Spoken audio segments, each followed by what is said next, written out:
સાપુતારા ખાતે આજથી શરૂ થયો સાપુતારા મોન્સૂન ફેસ્ટિવલ 2026 નાયબ મુખ્યમંત્રી હર્ષ સંઘવીએ કરાવ્યો શુભારંભ. કહ્યું, સાપુતારા માત્ર હિલ સ્ટેશન નહીં, ડાંગની સમૃદ્ધ આદિવાસી સંસ્કૃતિ અને પ્રકૃતિની જીવંત ઓળખ.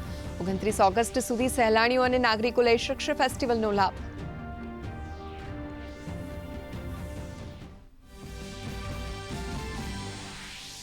આવતીકાલથી સમગ્ર દેશમાં હર ઘર તિરંગા અભિયાનનો થશે શુભારંભ.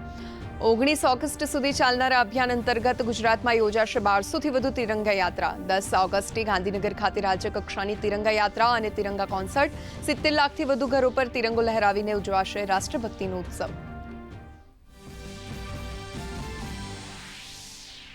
અમદાવાદ સહિત સમગ્ર રાજ્યમાં ટાટ એચએસની મુખ્ય પરીક્ષા. પેપર 1માં 47,739 અને પેપર 2માં 47,655 સાથે 95%થી વધુ ઉમેદવારોએ આપી પરીક્ષા. 279 કેન્દ્રો પર સીસીટીવી અને કડક સુરક્ષા વચ્ચે લેવાઈ પરીક્ષા.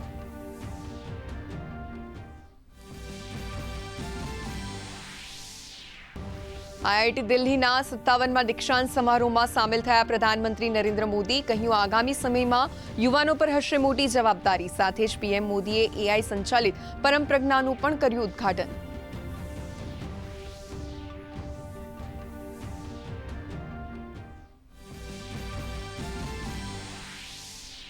કેન્દ્રીય ગૃહ અને સહકાર મંત્રી અમિત શાહ મુંબઈની મુલાકાતે.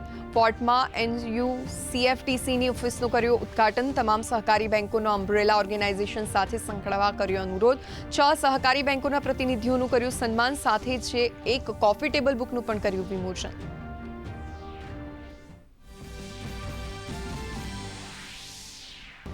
અમદાવાદમાં ફાયર સેફટીની એનઓસી મંજૂર કરવાના બદલામાં નાણાં લેતા ચીફ ફાયર ઓફિસર એસીબીના હાથે ઝડપાયા. અમદાવાદ મ્યુનિસિપલ કોર્પોરેશને તાત્કાલિક અસરથી હોદ્દા પરથી કર્યા દૂર.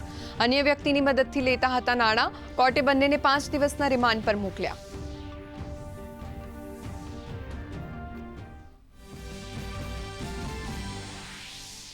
દીવમાં ₹70 થી 80 લાખના હોલિડે મેમ્બરશિપ કૌભાંડનો પર્દાફાશ. હરિયાણાના ગુરુગ્રામમાં નોંધાયેલી છે કંપની. દીવ પોલીસે મુખ્ય આરોપીની મુંબઈથી કરી ધરપકડ. 40 થી 50 લોકો સાથે છેતરપિંડી કરી હોવાની તપાસમાં થયો ખુલાસો. મુખ્ય આરોપી 3 દિવસના રિમાન્ડ પર.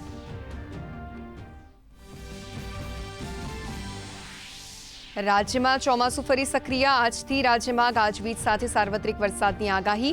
મધ્ય અને દક્ષિણ ગુજરાતમાં હળવાથી મધ્યમ વરસાદનું અનુમાન. તો આગામી 7 દિવસ વરસાદી માહોલ રહેવાની શક્યતા.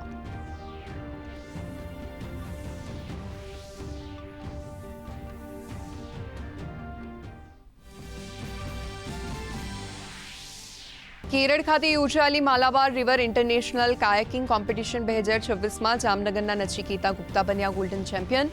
સાથે જ બન્યા સૌથી સાહસિક એવી આંતરરાષ્ટ્રીય વ્હાઇટ વોટર કાયાકિંગ સ્પર્ધામાં પ્રથમ સ્થાન મેળવનારા ગુજરાતના પ્રથમ કાયકર.